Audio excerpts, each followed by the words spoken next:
student-centric and creating leaders for 22nd century. Today we have stalwarts of academia, including Dr. Ravikesh Srivastav, Vice Chancellor Vijay Bhumi University from Maharashtra. So we welcome you, sir, to this webinar. Then we have Professor Dr. S.P. Singh, Vice Chancellor of Kausal Skill University Initiative of Gujarat Government. So we welcome you, sir. Then we have Dr. Neeraj Saxena, Pro Chancellor, GIS University, Kolkata. So we welcome you, Dr. Neeraj Saxena, sir. Then we have Dr. Manish Kothari, National Vice President, CGR, and founder and MD, ISBR Group of Institution. So we welcome you, Dr. Manish Kothari, sir. Then we have Professor Jayant Sellar, Vice Chancellor of ITM Skills University. So we welcome you all to this webinar. And now I request Dr. Ravikesh Srivastav, sir, Vice Chancellor Vijay Bhumi University, to present his view over the topic on how we can make the reforms on curriculum and exam reforms. Over to you, Dr. Ravikesh Srivastav, sir.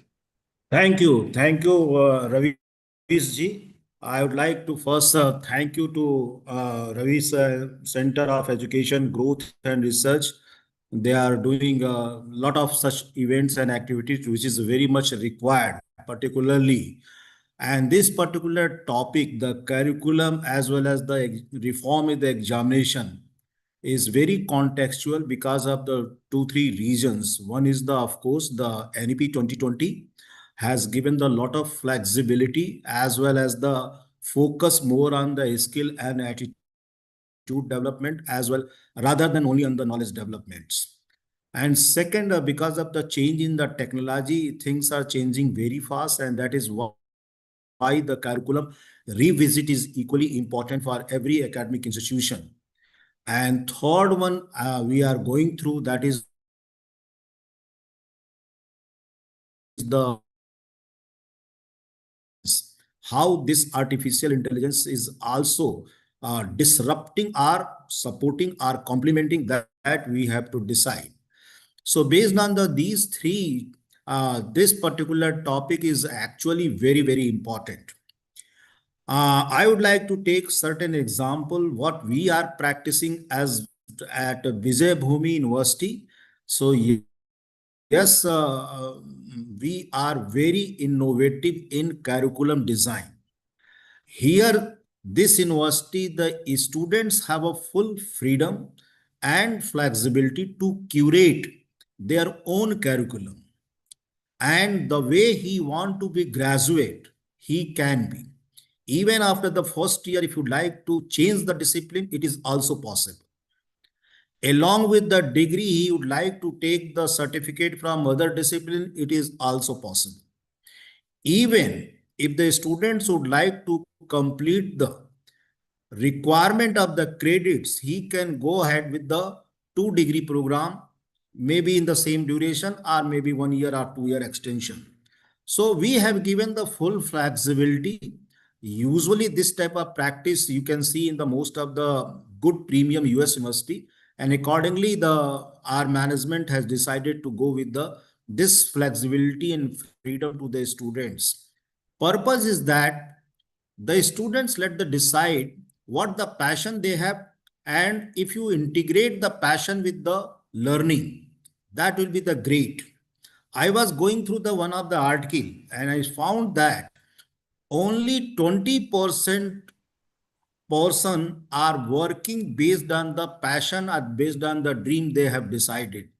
80% people are working not as per the passion, not as per the dream, what they have had and what they are working. So this is the something mismatch, particularly in our education system, where the students we consider as a receiving end, and whatever they are required, sit in the class of BTech or sit in the class of the BBA and just complete the degree and go ahead. But here in our university, along with the BTech, he is a mandatory to earn the 32 credits from the other school.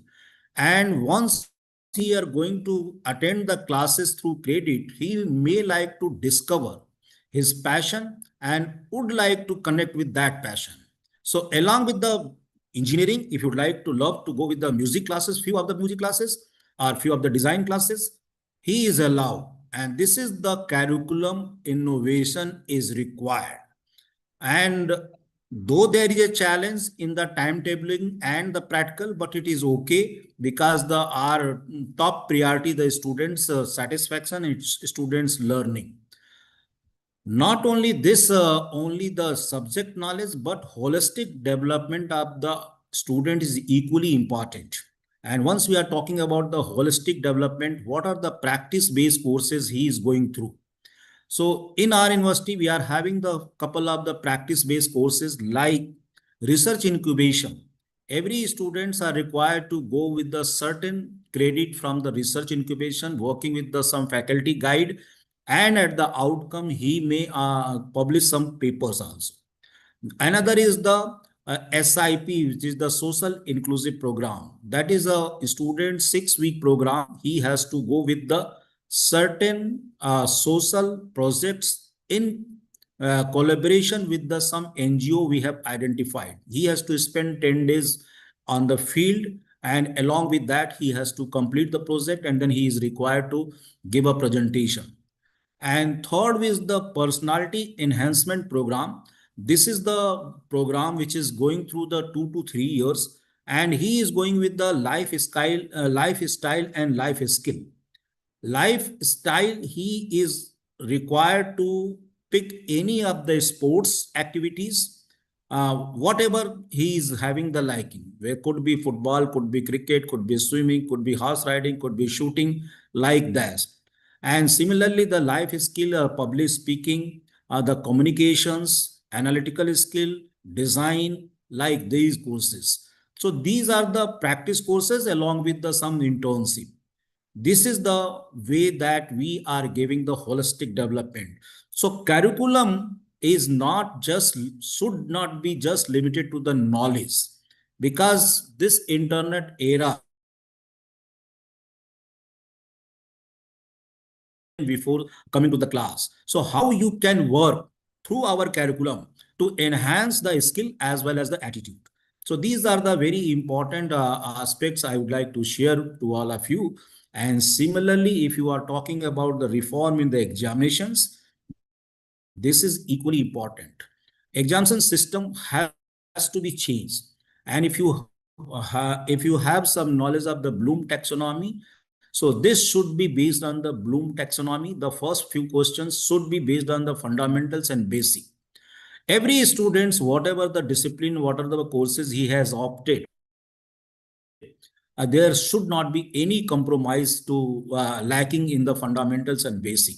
So first few questions should be the fundamental and basic.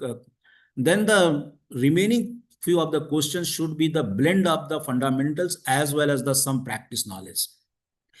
And finally, the last 2 to 3 question must be based on the uh, completely practical application, whatever the knowledge he has gained, and with the knowledge, how he can apply in the real world scenario. These are the 2, 3 questions. And if the question paper is being set by the these Bloom taxonomy model, then students will be happy and they will come out from the rote based learning. This is something which we have to avoid, how the students come out from the rote based learning, and based on the analytical bent of mind, based on the design thinking, based on the skill he has developed, he should be able to answer these questions. So, and continuous assessment is equally important. Is the midterms, there has to be some continuous assessment or all the time the students are supposed to be involved with the course, and so that he can also go through the these type of learning throughout the course and throughout the program. And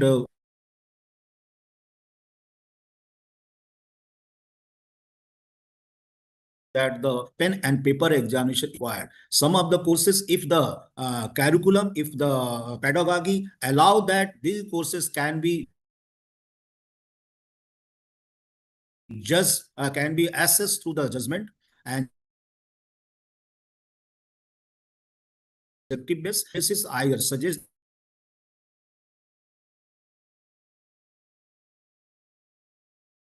award the marks. So these are the some way role play, presentations, judgmental based, performance based. So these are the some way how you can judge the skill of the students.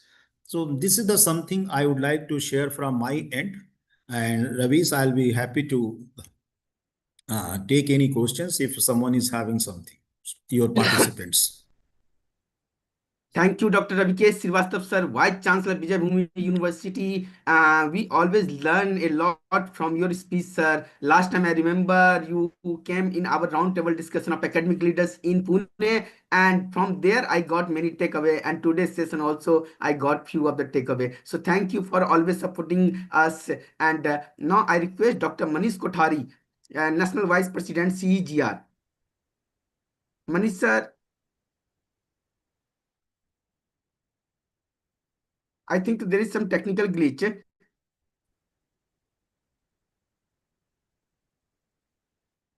So thank you so much, sir. Meanwhile, now I request Dr. Neeraj Saxena, Pro Chancellor, GIS University, former advisor to AICT, and a stalwart of academia, to present his view over the curriculum and exam reforms. Over to you, Dr. Neeraj Saxena, sir.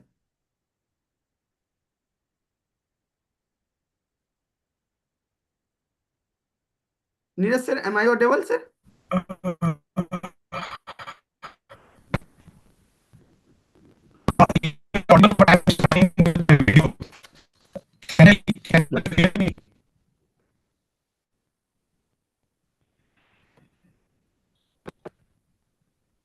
Neeraj, sir, I'm not getting your voice.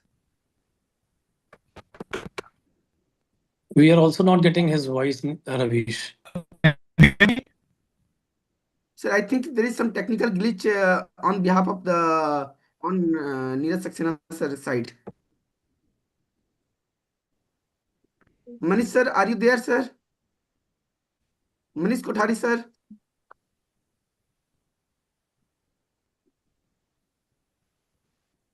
Am I audible? Yeah, yes, sir. Yes. And now I request Dr. Manish Kothari, National Vice President CEGR, and founder and MD of ISBR Group of Institution, one of the best name in management education in Karnataka. So we always grateful to you, sir, for always supporting CEGR. Now I request Dr. Manish Kothari to present the welcome and opening remarks and moderate the session. Over to you, Dr. Manish Kothari, sir. Thank you, Ravish ji. And first of all, I think we should always salute CEGR for doing this work and getting all the leaders of the academic institutions on a common platform, and especially on topics that requires the leaders to deliberate actions and then finally come out with white papers which can be presented to the national bodies, so that the best of the transformations that are required happens in this era. In fact, if we have to go and look at the Viksit Bharat process, I think education is going to play a very prime role, and going forward, it is the leaders in the education industry that is going to make a difference and showcase where need to be improvised, where we need to scale up when it comes to education. I think today's topic is an amazing topic which talks about examination reforms. In fact, if you look at all the countries beyond India, they have started reforms, and the reforms have been to great extents. Wherein I have seen one of the universities in India, which has been leading by one of a great educationist, wherein one of the changes that they have done is they have allowed students to give up one of the examination courses and instead take up a practical examinations which is either related to rural immersions or related to simulations and get marks thereon. I think with this we'll take forward the things, and thank you once again, Ravishji, for leading such initiatives and making life more easy for education institutions to come on a platform and share their views. I think with this, I would now like to welcome Professor Dr. S.P. Singh ji, Vice Chancellor of Kaushala Skill University, to please present his views. Sir, you are on mute. Yeah, I've unmuted myself. So, Yes. Yes. good afternoon to everyone present here.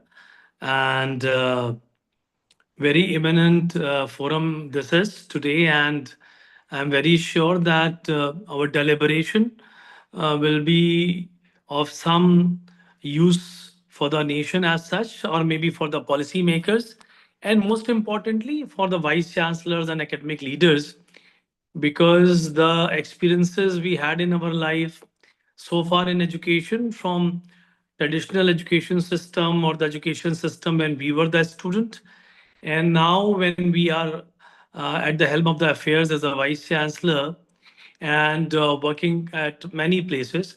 So, Dr. Manish Kothari, thank you very much for welcoming us, and Ravish Ranjan, as usual, for adding all of us again and again. And last few months, I could not maybe give time, but today I thought it is Saturday and I'm at home, so it was convenient for me to join. So, Dr. Kothari, and we recently heard Dr. Ravi K. Srivastava also. So my viewpoints, Manish ji, and everyone is little, I would say, based on experiences. I mean, whatever theoretically we know about curriculum and examination, I think we are well versed, and I believe whosoever is at the helm of the affairs very well know about the basic purpose of making a good and excellent curriculum that leads from continuous evolving, and that is learner centered, that is also based on community output, logically sequenced. So all these things I am not going to talk about, and I think that is very normal as of now. You also have said, Manish and Srivastav also have said many good examples wherein many universities are doing very innovative things. So I will take the name. I have no issues, from Amity um, to Kaushalya Skill University, Royal Global University. My son is studying in Manipal. My one son studied in IIT Kharagpur. So I have a very diversified experience of north, south, east, west. Based on that, and also a different level of institution, maybe somebody is studying in one of the top notch, so-called top notch institution, where the top and the cream is going of the country, and where the teachers are also of a certain different orientation. Their curriculum and my curriculum in the skill university will never match and should never match. There should not be anything which I wanted to say, because if it is learner centric, and learners are different at every place. Though every learner can be divided into three categories in every class, the top can also be divided into the topmost and the middle and the bottom. And the bottommost can also be divided into the topmost of the bottom, middle of the bottom, and bottom of the bottom. So, I mean, first and foremost thing to understand is that our ecosystem is very diversified. Our universities are very diversified. Sectoral university to IITs to IISc to Ashoka to Ahmedabad University and Nirma University to Parol University to Royal Amity, everyone has a different ecosystem. So no one size fit all. That I say very categorically. Now, I will talk about reforms. Why reforms are necessary? Because now India has come to a level where understanding of education is more broader and more clear. Earlier, we used to have that this is the syllabus, read it, give the exam, pass it, top it, learn it or not learn it. Yes, we definitely have learned from that system. I'm not saying there was many things bad in their old system, but the ecosystem was meant for limited number of people. 7% GER. Now we are reaching to 30% GR, and tomorrow maybe 40% GR. If we are reaching to 40% and population has reached from maybe 100 university to now we have 1100 universities and so on and so forth, so many colleges. So reform is necessary, but reform should be also having one basic purpose, that as much liberty may be given to the universities to decide their curriculum should be directly proportional to the level of teachers that university is appointing. The teachers, if given the full liberty, like in IITs, you make your own curriculum, go to the class, set the question papers, exam is also accordingly, and take exam or you don't take exam. In foreign countries, exams are not necessary. In the class itself, it is a continuous 100% evaluation and results comes. So, I mean, no one size fit all. I know all the systems as a Fulbright scholar. I also know the American education system. So that system may not be useful for me at Kaushalya the Skill University. But for Kaushalya the Skill University, our curriculum is 100% done with the help of industries. Industries sit with us, we make curriculum for them, and they make curriculum so that the person who is doing the skill course doesn't have skill gaps and is employable. This is my new mandate. When I was in Royal Global University, my mandate was different. When I was in Amity, my mandate was different. When I was in Lucknow University, my mandate was different, and UPTU was different. So everywhere, mandates are different. So not one thing will fit all, but liberalization is necessary, and that should be restricted with respect to the quality of teachers and quality of students. It should not be done in such a manner so that very few unethical institution take the advantage of one system. That curriculum is your domain. You decide the curriculum. Examination is your domain. You decide the model of examination, and you admit Tom, Dick, Harry, and their far cousins and pass all of them. If that is going to happen with the name of liberalization or making your curriculum more flexible, I think we will not survive. So all depends upon the level of institution, level of teachers, level of leadership, level of students, and that decides the curriculum. It should be fully flexible, but some restriction should be there so that I'm telling you, one university situated in Chitrakoot or Gramoday Vishwavidyalaya, and one university situated in Ahmedabad called Ahmedabad University, and Ashoka University in Gurgaon, or maybe in Flame University in Pune, or maybe IIT. You cannot equate. We're so diversified. We're so diversified that nothing can go in one. But it all depends in the teachers. And secondly, industry input. And finally, I will say a few more things. One is that while you make the curriculum, it should not be making the student slave of a subject. I'm using the word slave of a subject. If I'm a geologist, I should not be only studying geology. I mean, what Professor Srivastava said, that there should be a blend, and we have holistic education, multidisciplinary, all is there.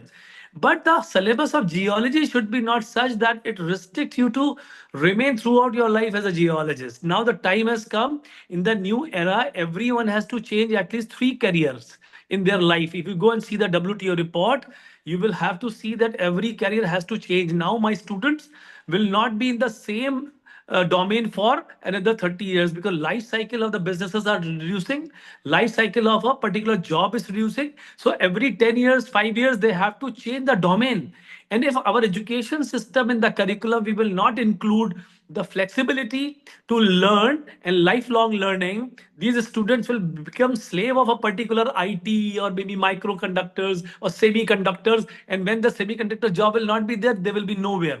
So that is what is mid-age crisis should not happen, so that the student keep on learning, and that should be inculcated in our curriculum, so that curriculum has something inbuilt that the student is flexible and moldable, not only restricted to one particular domain and get right fit right now, but maybe misfit later on. So that right fit to misfit has to be seen.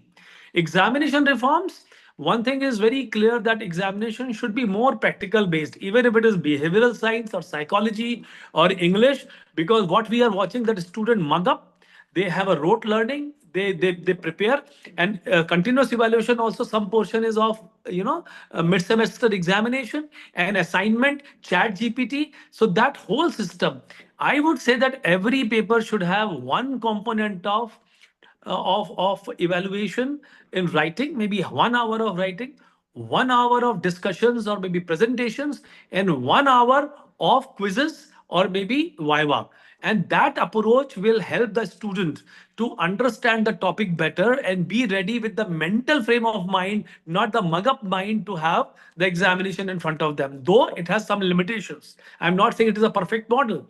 It has some limitations, but we can gradually reduce those limitations, and depending upon the level of a student, we can have 50% weightage of something, 25 25, or 33 33 33, or maybe 50 40 10. I'm not saying that it all should be equal. It all depends the level of a student, level of teacher, type of subject, and type of delivery system and pedagogy. So this is what probably I am telling you is not confusing anyone, but I'm telling you it's very dynamic. I mean, today I'm sitting here, tomorrow I go to my university. It is quite likely that I'll find there's a minor improvement required in my curriculum so that it is aligned to steel technology in ArcelorMittal Nippon Steel that they have recently added. I should not have restriction to wait for my BOS, which is going to be after 6 months from now, and change my syllabus there. There should be some flexibility, though teachers have the flexibility. They 10-20% they can teach beyond syllabus or related to syllabus, unrelated to syllabus. But I would say that there should be flexibility to the teachers, and that is where curriculum and examination go hand in hand. For example, if my curriculum, when we decide the teaching plan, we also decide the evaluation plan, how it should be evaluated. So curriculum is the brain and the soul of the things, and examination is a byproduct of that soul, that how we are going to check that particular soul of the curriculum is being intact at the time of examination reforms should go along with curriculum reform. We should not, and therefore Ravish and Manishji, I'm very thankful that you have put both the topics together. They cannot be talked in isolation, and curriculum should not be talked with respect to the best curriculum and the worst examination, and the best examination and the worst curriculum. So this is what I wanted to say. I may be, if required, I may add on in between something. But then holistic education of NEP, change in career that I have said. Last and most important part, which is behavioral part of the curriculum, which I always use, that I have done in Amity. They were very much fond of it. Ethics, values, and nationalism. Ethics, values, and nationalism should not be the topic of a separate curriculum. Bharatiya knowledge system, Indian knowledge system, or maybe behavioral science will definitely take care of these things. But I would say that physics should also teach nationalism. Geography should also teach nationalism, ethics, and values, and maybe any of the subject. And if that is not incorporated, the teachers teaching that subject, I was interviewing many of them, they don't have that inclination. They are limited to their research publication. They are limited to their output with respect to requirement, and they are limited to their own growth. They don't think about nation. They don't think about their students' values and ethics system, and therefore, end of the day, we have not been able to produce right kind of people for this nation. So this is all which I wanted to say. I think I have not taken much time. 6-7 minutes I have taken. So if I have taken 1 or 2 minutes extra, I may be excused. I may be called again. Yeah. The moment you said that the students should not become the gulam of an examination system, I mean, very appreciative. And that's the thought process. I think many of the founders, the vice chancellors, the promoters, the chairmen, and the presidents of the institution has. I'm very happy that the whole NEP also talks about the same thing. So thank you for your inputs and lovely inputs. I think I should not miss Dr. Neeraj Saxena ji. Neeraj Saxena ji, I think we have met multiple times in Delhi, Sorry to and interrupt. you have been at Manish, the helm of affairs at AICT also. You have seen the world from different windows, and now you are at a window where you are practicing things, and at the same time you were at a time where you were at the policy making. So first of all, namaste and welcome to this great session. I mean, the whole the Manisha, audience sorry to is, interrupt. Manisha, sorry to interrupt. yeah, Sandeep sir has to leave the meeting yeah. because he is attending one of the marriage function, and he came out of the marriage function to address this webinar. So gently request you to Yeah, put him please. in. I think Sandeep ji is a friend, not only personally to me, but also to the CEGR being at the national level. And the smile on his face says it that someone is pulling him back to the wedding. I mean, Sandeep ji, we understand. And over to you, Sandeep ji. And then I'll come back to you, Neeraj ji. Looking forward to listening from you from both the sides. So, Sandeep ji, over to you. Thank you so much, Manish, Ravish, and Saxena sir. Sorry to interrupt. I'm actually come out of the wedding. I have to move back inside. But when Ravish takes a commitment, you have to fulfill that. So it's always a pleasure for me to be present at all the CEGR events. And again, this is again a topic which is of very, very important and relevant. As the previous speaker Singh sir said, that both the topics have to be taken together. We cannot talk about curriculum and examination reforms in isolation. Both have to go hand in hand. And when we talk on this topic, I think it is very essential that we talk about where the world is moving. Now, we're talking about the NEP 2020, we're talking about the AI era, we're talking of employability, and we're talking of rapid disruption which is going to hit the industry and as well as the education. The traditional curriculum and exam systems were built for a different era, and they cannot meet today's demand. And being a large country with such a large population, I think the reforms should impact the future workforce, innovation, and the national competitiveness. Already, NEP has given a transformational blueprint for us to shift from rote learning to competency-based learning. But the key problems are yet do exist. If I talk about the university system where you are affiliated colleges, there, unfortunately, the curriculum is made as per the weakest link. Also, since the system is large, like the one we represent in Pune and Mumbai University, the curriculum is changed every 3 to 5 years, which is a very long period in today's world. So, while doing this, also the problem is that there is very little connection to the industry, problem solving, and the real world skills. There's a very weak integration with digital literacy, AI literacy, financial literacy, and the 21st century skills, which actually we should be focusing on. See, if you teach the students today in a particular skill, there are very high chances that they may get outdated very soon and they may not be able to get a right job into those. Hence, that's the biggest challenge what our education industry is focusing on or facing. So I think we should focus on the outcome and competency-based structure. Project-based learning, case studies, simulations have to be there. And we should have the strong focus on critical thinking, creativity, communication, collaboration, empathy, and leadership skills. There should be flexibility. It should be modular. It should be stackable. And we should also think of micro-credentials, which should be added. Now, while we are talking on this will fail unless we have the right kind of assessment systems. We should access for understanding and applications and not just for memory. Adoption of open book tests, scenario-based questions, and continuous assessment should be the way we should move forward.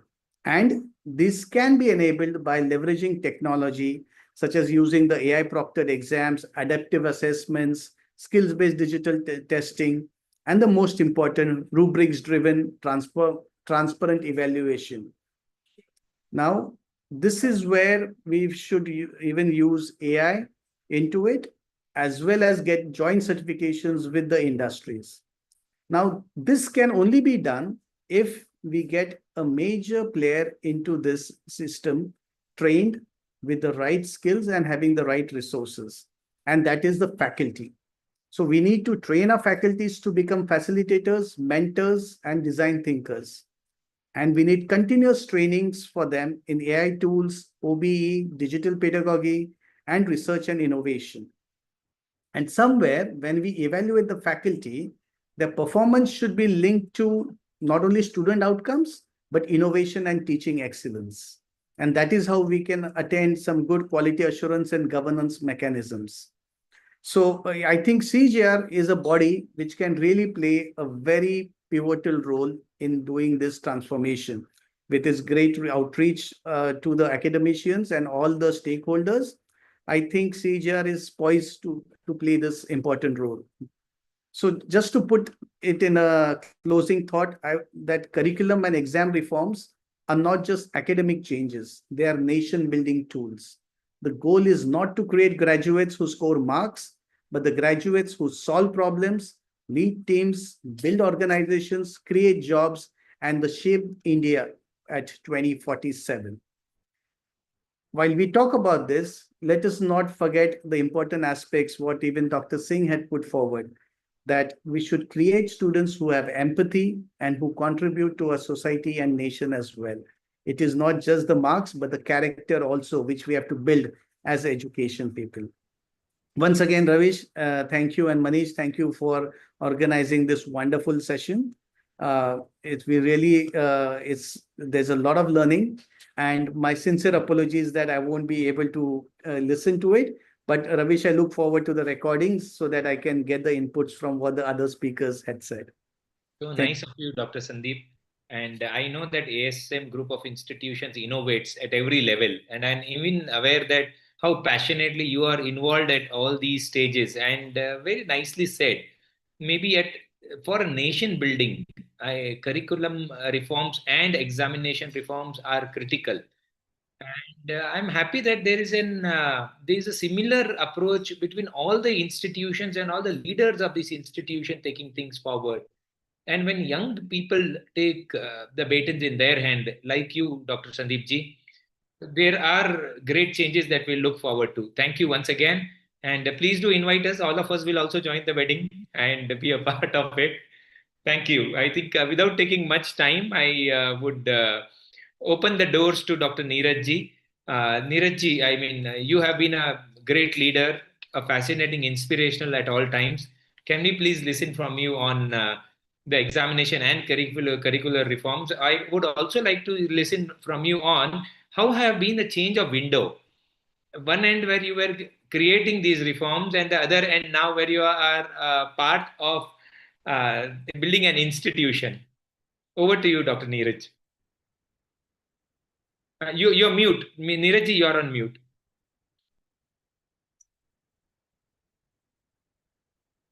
Yeah, Now it's clear.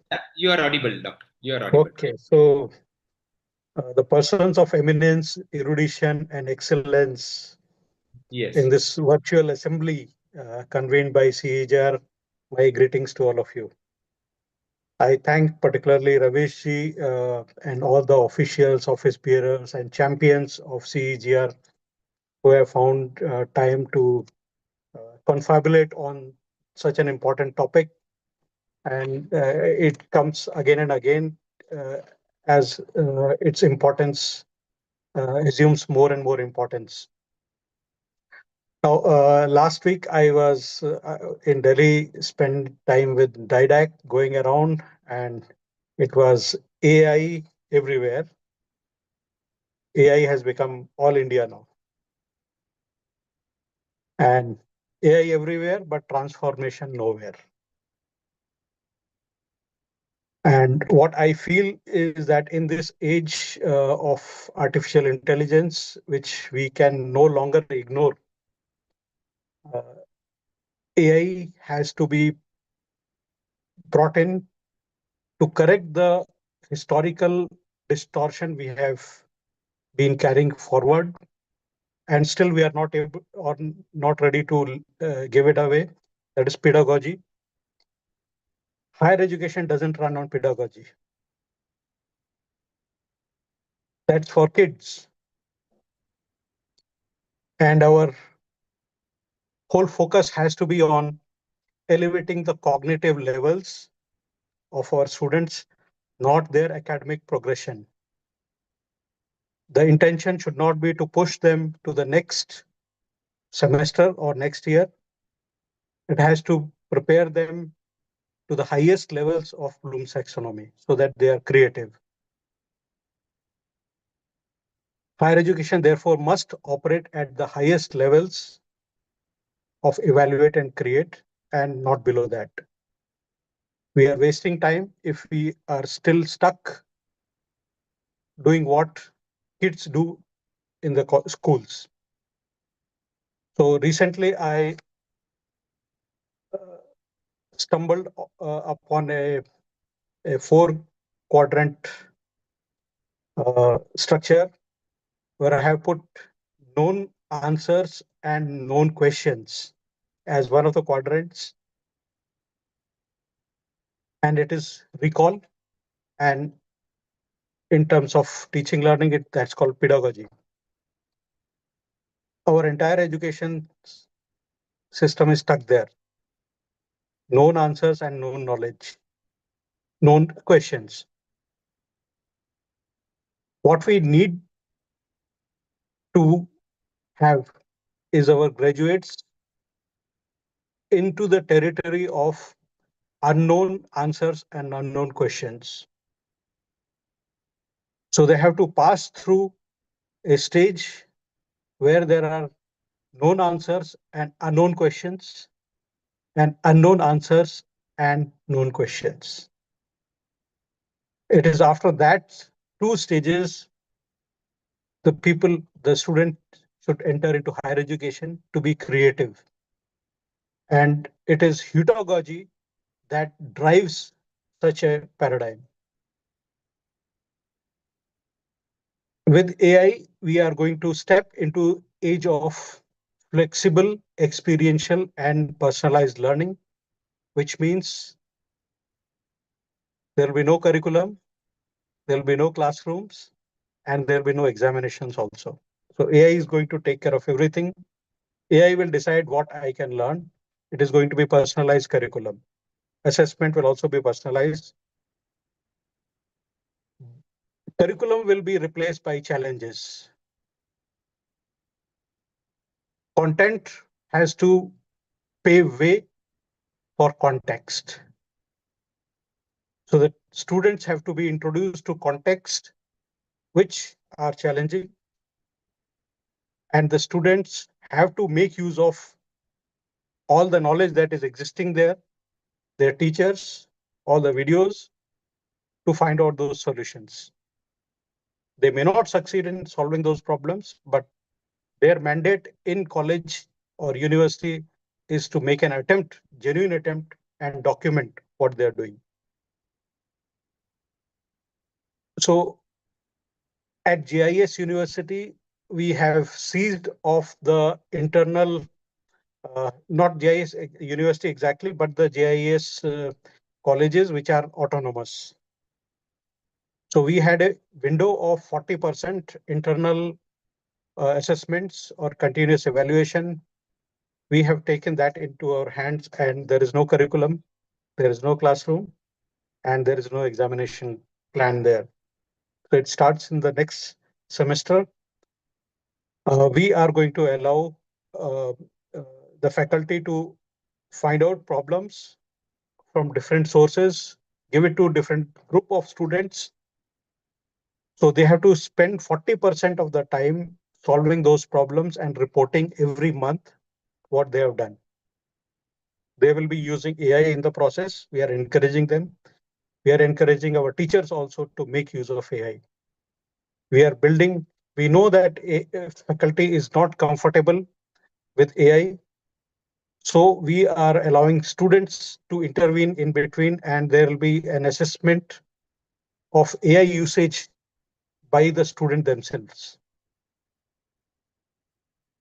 Assessment will be first done by the peer groups.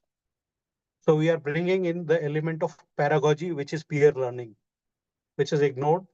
And in adults, this has to be one of the ways to involve, engage the students, adult learners. I have also noticed that this is age of reversals. So knowledge has been the currency for all academic transactions till now, but now it is experience. Students will come to our institutions for experience. Student-centeredness will replace teacher-centeredness. So that is another reversal. We have created machines and we have been learning. But today, AI is learning from us. The machines are learning from us. So that's another reversal. Though we feel that we are picking up brains from AI, it is actually the other way. Research is happening before academics. There has been 340% rise in papers being published by undergraduate students. So research does not mean that you have to finish your undergraduate, postgraduate, and enter into a doctoral program and do research. It has started much earlier. So this is another reversal that is happening. Subjects are going to lose their shine or sheen, and it will be all context. That's what multidisciplinary education is all about. If we want to push multidisciplinary education, at some point of time, we will have to forget departments. Transcripts have zero value actually.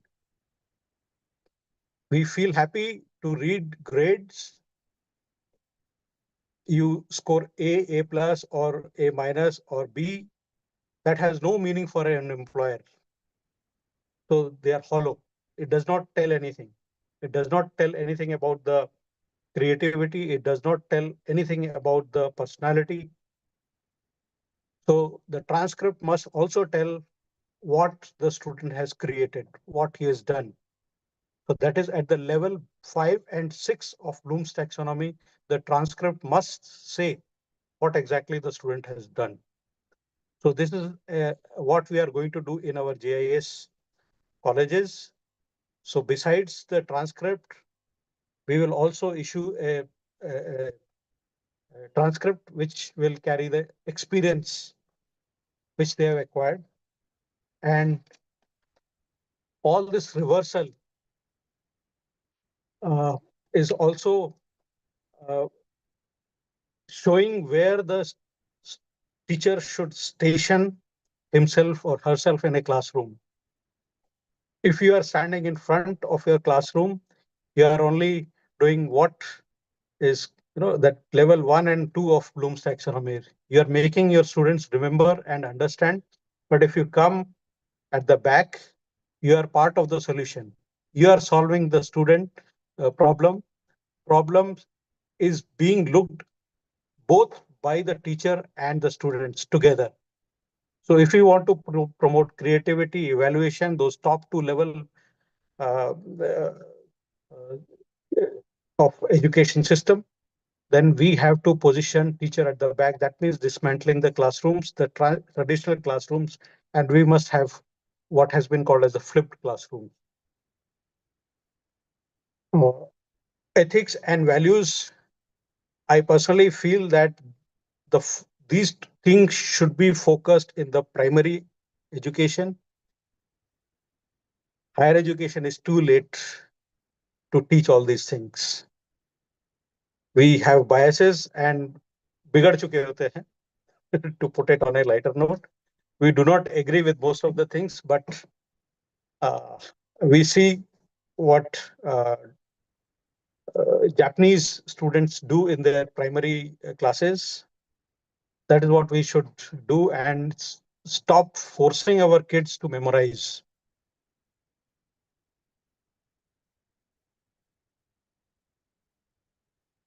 Life में हम लोग पहले exam होता है, then we learn the lessons. But here in academic system, we have distorted it completely. And we assemble to brainstorm. Not brainstorm, we have been finding flaws. So we have to put the things in order. And there is reversal happening now. As I pointed out, there are some pointers. So this is an indication that we must embrace the Gurukul system. We must go back. In those times, it was about bringing out the best in a student. Today, it is not. So the structure needs to be dismantled and rebuilt. And AI has to be capitalized to bring in reforms with, as I said earlier, curriculum, let it be built by the artificial intelligence. Classroom have to be replaced by sandboxes where students can try out different things and fail in the process, rebuild. That's how life prepares us. Then examinations are not required because the transcripts that we issue are hollow, they don't carry any meaning. So these are the changes I feel are absolutely necessary, and we should not be too much rooted in the old structures. We have to rediscover the new. Otherwise, there is another Macaulay waiting to embrace us for next 200 years. Thank you very much. Thank you, Neeraj ji. I think so nice of you. I liked when you said that this is an age of reversals. And I think we are all seeing this.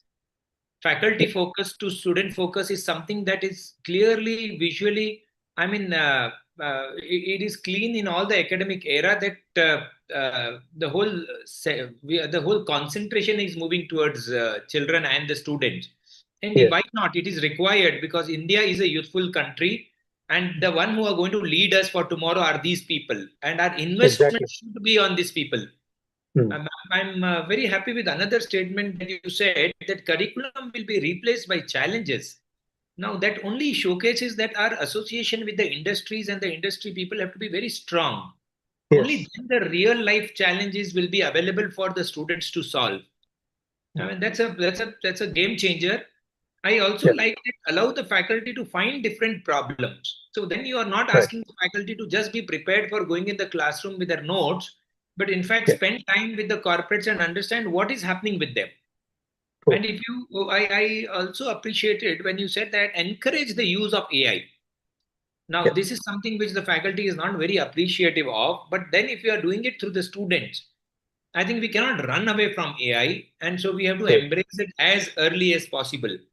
I was with Professor Sadgopan yesterday in one of our panel discussions in the Bangalore Tech Summit, and one of the statements that he made, being the triple ITB founder, he said employers do not look out for front benchers, nor they look out for top scorers. They look out for True. problem solvers, and that is True. what you spoke about. Thank you, Neerajji. Looking forward to Thank meeting you. you again and inviting Thank you you. to Bangalore and visit our Yes. institution. It would be so nice. I would take things forward, Yeah. and may I now request Dr. Jayant Shelarji from ITM Skill University to please place your view forward and let us know what is your opinion on this curriculum and examination reforms and any one of the case studies that you are at your university following. You are on mute. Yeah, Jayantji. Yeah. Are you able to hear me? Yes, you are audible, Jayantji. Sure. I was just listening to sir. Last time also I heard about it. That no classroom, no curriculum, and so on. While I was listening to all of you are thinking about going for a change, thinking about opting for it. But real sense, when we see at the universities, how much it is happening, it's a question mark for us. There are a lot of challenges because I had no one side feeds everyone. I heard about something that the state government changes the curriculum every 3 to 5 years. Then now Dr. Sandeep stating this, sorry, Dr. Neeraj Saxena sir, saying about this thing. When I am going through all those things, what I am doing, I'll tell you about it. At our end, we know the things which are going to happen. The universities may not be going for any more constructions in future, even for 1 inch. Now, when I'm talking about a curriculum, what we do in curriculum, we try to update it annually. Our curriculum, we have a 40% of industry professionals on the board and 60% of the academicians. And when I say annually updation of a curriculum means, if my second year or third year curriculum is updated in 2025, it is offered in 2025. It is not after today I'm giving you 4 years curriculum and I'm offering it after the same curriculum for the next 4 years. No, it is updated every year. If it is irrelevant, it is removed and it is updated. Then being a skill university, we are looking out for a competency based, so we look out for the specific skills or the knowledge where the students can acquire it and he can grow in those things. And most important, when we think about a BTech programs or a technology program, we allot a industry professional from the day one to the student. So one industry expert is throughout his journey for the next 4 years. We do allot an industry professionals along with the faculty, so that industry professionals meet him at least online or an offline 3 times in a semester. Means once in 2 months he meets him and you try to find out what is he doing, how is he doing, And what these help us to get the inputs from the industry professionals at the end of the year to update our curriculum, to know how, where do the students stand, what is the need, are we on a path which industry is looking out for. Now, these are all those things are curriculum beyond attendance and attention and all. We had moved to flipped classrooms, activity-based learning, participative learning, and so on. When I'm saying that flipped classroom, I think Dr. Neeraj Saxena sir said right now, we are already into it for the last couple of years. We have the elective courses also where the students opt for it, but we prior to that, someone said that about the micro credentials. We have made it mandatory that the certification courses has to be completed. And there are the institutions or there are the organizations which comes to our campus. They say that we need a specific talent, some certification. So they come and conduct the program in our campus for those 15 days and they evaluate them and then they consider them for the placements. So it is the industry driven certification is also done in our campuses. And sensitizing students towards society, we have the NGO project which goes and that is happening for last 25 years. It's not today or tomorrow. And what we observed from IKS, our educational system teaches the students for getting an employability, to train them for employability, whereas IKS teaches them to how to live the life. So it takes them towards that. When I'm talking about the examination reforms, there are we are into a continuous evaluation beyond attendance attention. If you are into an attending a class, if you are participating in activity based learning, every session is evaluated for those 7 or 8 marks. If you don't attend it, you missed it. If you don't attend 50%, you are failed. You are no more into the system. So that's one thing we have done it. And then we have opted for a system called where a slow learner and advanced learner to identify. We don't do it with a traditional method. We do it in a different way, where a student has to midterm test or some surprise test. The student has to appear for the examination. There are 3 levels: easy, moderate, and tough. If he is able to clear an easy level, he has been given a moderate level. He moves on to a next level. Like when you play the game on the mobile, you go to the next level, so he goes to the moderate level. He goes to the tougher level. If he is not able to cross the easier level, the faculty knows that he is a slow learner. If he is able to clear at the toughest level, then he is able to identify it as an advance. So that is benchmark with an evidences for the accreditation also it works.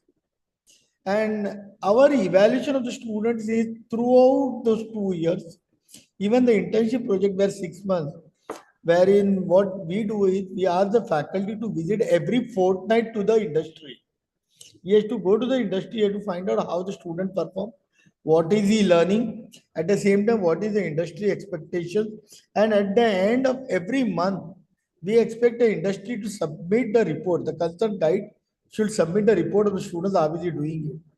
And at the end of the 6 months, he has been expected to be evaluated out of 50% by the industry guide, 50% by the institution. That is how we do concurrent internship. Nowadays, the students are getting it. This is beyond the classroom hours. They are working remotely. Stipend is from 30,000 to 1 lakh for 3 to 4 hours where the students are working contributing. And to go beyond this, when we say that the students are not able to perform in their final placement, our mock interview, GD, feedback, and for the entrance examination, industry professionals are a part of it. They evaluate. It is a subject where no ITM skills university, faculty or staff is involved. Industry is evaluating, giving them a mark so the students know where to stand. That is how we do it. And what we look at it at the end of it is like, are the learners are engaged, whether the quality of education is delivered, whether the skills are developed, and if they are being sensitive towards the society, whether the holistic development takes place, and in turn, does it improve the employability and does it learn to live a good quality life? This is what we do it at ITM. That's what I thought I shared. Okay, Professor Jaivanji, I think amazing. It is so nice that your curriculum updation is given of prime importance. In fact, yesterday when I was again in this Bangalore Tech Summit, someone spoke about creating something known as rolling curriculum, and wherein it keeps upgrading. I was very happy when you said that you involve industry professionals into this and you make them even a part of the examination system. And when you spoke about skill and you said that everything that you do is skill centric, I think it is very nice to teach the students what industry practices, and industry should practice what education discovers. So that's a great move. And you said you're shifting your focus from employment to how to live life. I think that's what was taught in the Indian Gurukul system. And now everyone is talking about the Indian education reforms that is going to be brought to life. And in fact, if you look at it, AICT recently spoke about adding life to the students' curriculum and teaching them the Indian ethos and values. So I'm very nice. It's nice to see that ITM Skills University has innovated and moved in a different directions. And I'm sure this is going to still. We are exactly in a changing era, and like Neeraj ji said, age of reversals. So yes, we are in the age of reversals. I think I would now like to move to Dr. Bhartesh Shah, the trustee of Oswal Education Group from our very own Rajkot. So Bhartesh ji, your views and your ideas, please. Great afternoon, all.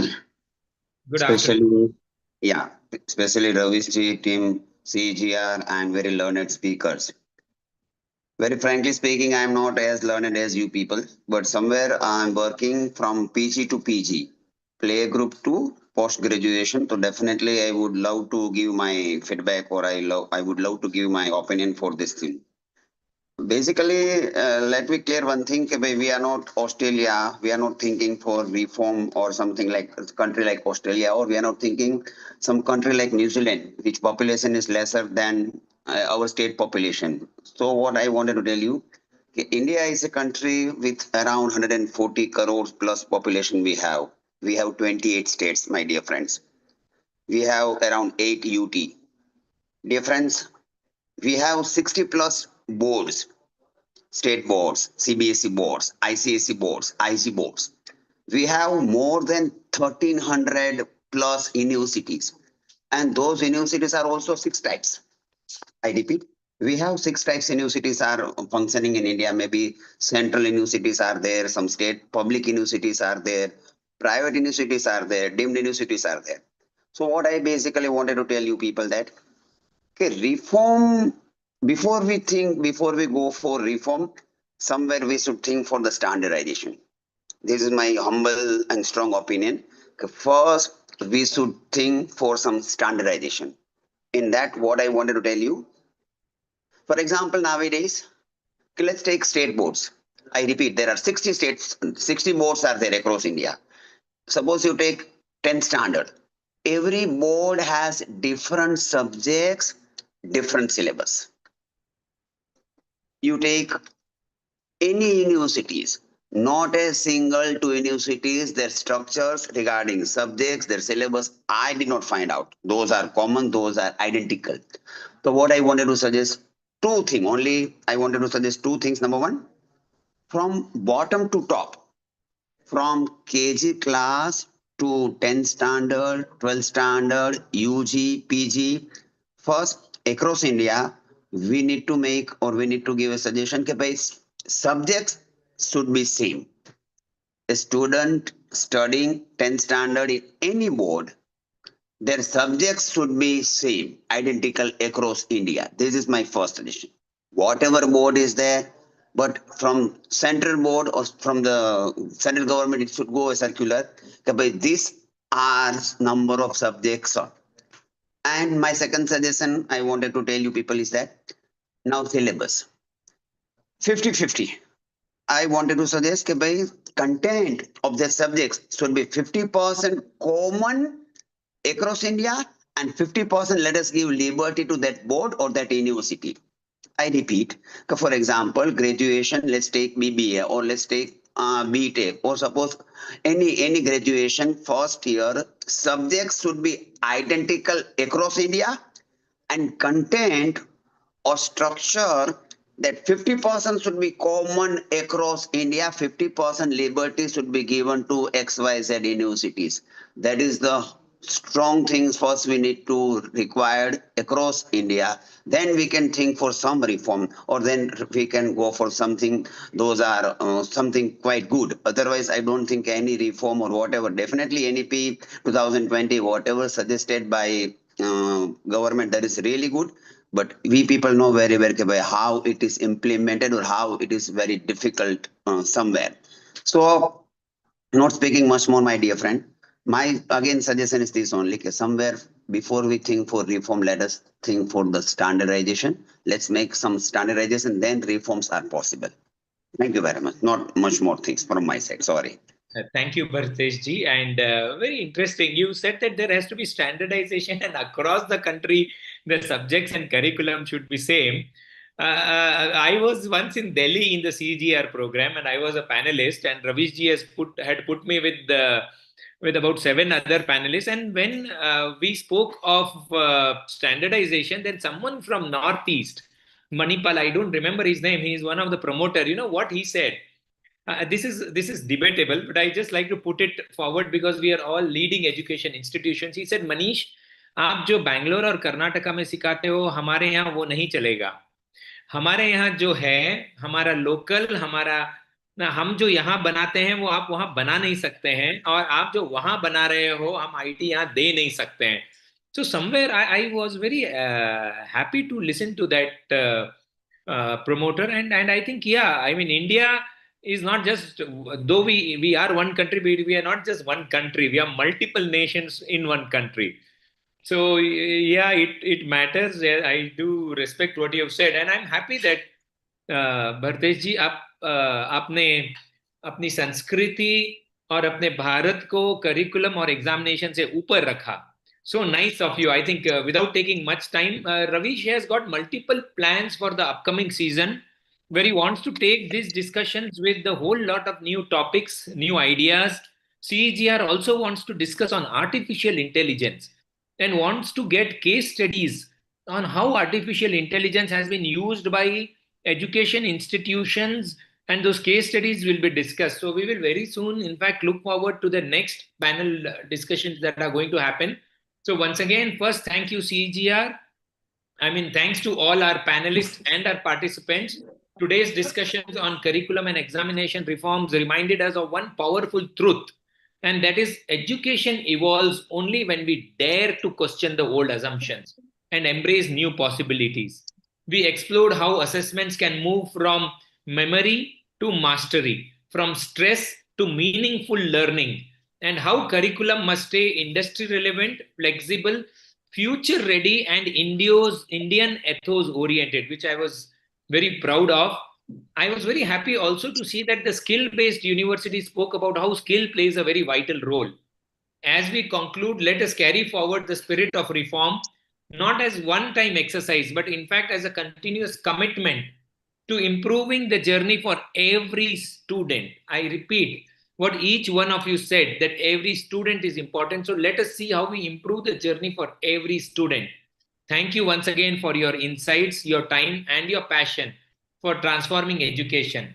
I thank Ravish, thank CGR, and thank you everyone. Let us get together again, and we'll look forward to the next CEGR event. Thank you, Ravish ji. SP sir wish to say something on my topic. Yeah, I just want to add what Bharat Shahji was talking about, Bhartesh Shahji, and Manish also. I worked for 15 years in Northeast only, almost 15 years. And now I'm working in Gujarat. So Bhartesh ji is from Gujarat. I can see Rajkot. Actually, what I started with, I would say that earlier, model curriculum was there in AICTE, UGC, everywhere, and there 70% was commonality, 70-80%, and 20% we were flexible to modify in UP Technical University and wherever. Now the flexibility is gradually increasing, and Bhartesh ji has said 50-50, if I am right. So, I mean, there should be, and you know, one MEME, multiple entry, multiple exit, then Yes, academic yes, bank of yes. credit. अगर कुछ तो एक 50, 60, 40%, if not, will be common. How we will be able to implement NEP? That is one part. And second part is that there are few institutions who always do not support this idea. Why they do not support? Because they're elite institution. I use this word Yeah. deliberately. Elite institutions are unable to make policy for the other institution, but they supersede and they bombard and bulldoze. So the people with very high ideas, I worked with the highest of the institution in the country, and I am working with the skill university, where when my other fellow was talking about skill ecosystem, Manish, you won't believe, Bharat Shah ji knows about it very well. We are not running any program not without industry. Our trainers are from the industry. Very Our good. 1 year internship and apprenticeship is compulsory with the industry that we started in 2022. My earlier director general. I mean, now NCRF is coming up and using apprenticeship is not a new thing. We started doing it in 2022. And ethics and values and behavioral science. I'm teaching from last 15 years what Saxena ji was talking about. It is integral part of the curriculum throughout. So what I wanted to say, but I am not doing the same which I was doing in Northeast. Northeast, the total credit for behavioral science was 6 credits in 6 semester. In skill, I have kept behavioral skill, and that is only for 2 credits because only that much is required. And somewhere it is 4 credits required, somewhere it is not required. I mean, where the all ethical people are coming, their behavioral science is not required. So I mean, it is definitely a very, I mean, a painting landscape. I mean, आपके पास paint है, आपके पास पूरी wall है. But again, I will come back to the last point.